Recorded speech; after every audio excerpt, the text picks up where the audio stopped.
Salut à tous et à toutes. Dans cette vidéo, on va passer de cette page-ci à encore cette page-ci. Cependant, qu'est-ce qui va avoir changé? Puis qu'est-ce qu'on va faire? C'est qu'on va essayer d'utiliser des nouveaux éléments HTML qui ont une sémantique, donc un sens très fort, une signification très forte, au lieu de certains diffs parfois qu'on utilise. Donc, c'est très utile d'utiliser des diffs, et puis on en utilise à profusion. Cependant, dans certains cas, c'est le fun de pouvoir remplacer des diffs par d'autres choses qui fait un sens plus fort. Pourquoi? À cause des personnes qui ont un lecteur d'écran, que ça lit l'HTML, ça le traduit en braille pour qu'ils puissent arriver à naviguer.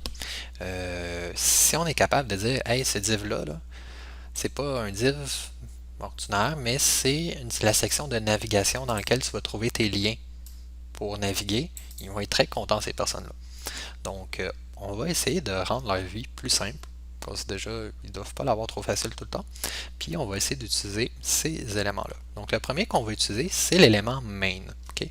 Donc, l'élément main, ça sert à présenter le contenu principal de notre page. Donc, par exemple, ici, je pourrais dire tout ce qui est le carré noir qui est là, c'est mon main. Okay? Donc, le div qui est ici, je vais le remplacer par un main. Et je vais également la balise fermante qui est au bout, qui était un div, je vais le remplacer par un main.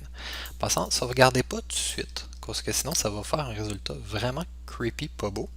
C'est à cause qu'il faut qu'on change des trucs dans le style.css en conséquence des changements qu'on vient d'apporter là. Autre changement qu'on va faire, le nav, le div qui sert à contenir les liens de navigation, mais on va remplacer ça par un élément nav qui sert à représenter une section où est-ce qu'il y a des liens pointant vers d'autres pages.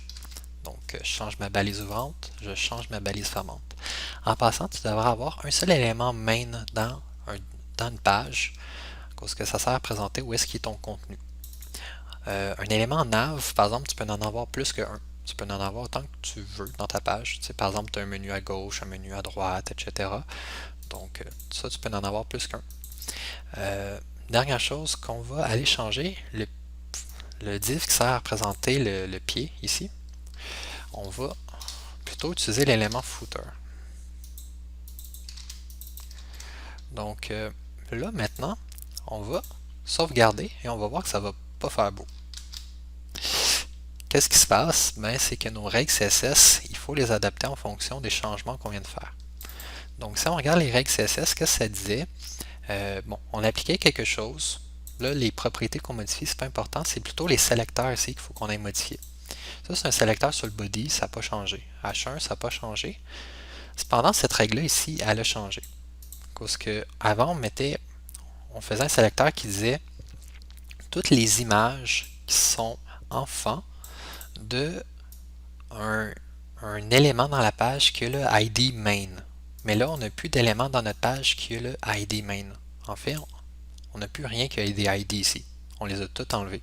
Avant, on avait des divs avec des ID, mais là, on n'en a plus.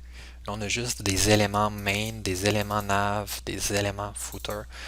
Donc, ici, on ne peut plus dire l'élément qui possède le ID main. Cependant, on pourrait dire tous les éléments main, on sait qu'il y en a juste un qu'on a le droit d'avoir dans notre page, ben, ces images qui sont à l'intérieur, appliquez-y ça.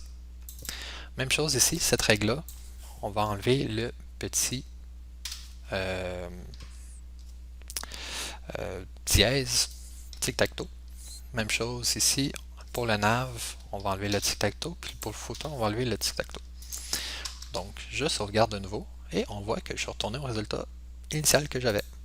Cependant, certaines personnes vont être plus contentes d'utiliser ton site. Donc, c'est tout pour cette petite vidéo. Hey hey, finalement je me rends compte que j'ai oublié de parler d'un élément. C'était l'élément header qui est un autre élément sémant avec une forte sémantique qui sert à représenter le haut de quelque chose. Le footer, ça sert à représenter le bas de quelque chose. On peut en avoir plusieurs dans une page. Mais le header, ça c'est pour représenter le haut d'une section ou de quelque chose. Donc par exemple ici sur le site de Mozilla qui documente super bien les différents éléments HTML avec des exemples vraiment complets. En passant dans la feuille de mémoire, vous avez des liens qui pointent vers ces différentes pages-là qui sont en français. Tu vois que l'élément header, il te montre un exemple d'utilisation. Ici, ils ont mis un header avec à l'intérieur un H1. Puis le header, il y avait un certain style attribué à l'aide d'une classe qui donnait l'image de fond comme ça. Donc ça, c'est le header. Et ça, c'est le main qui est en dessous, donc cette section-là. Très important, ne confondez jamais le header, qui est un élément HTML pour représenter le haut de quelque chose qu'on voit, versus l'élément HTML head. Le head, il y en a un seul dans une page et ce n'est pas des éléments qui apparaissent dans le viewport. Donc, ne confondez pas head versus header. Et maintenant, c'est vrai, c'est tout pour cette vidéo. Vous pouvez passer à la prochaine.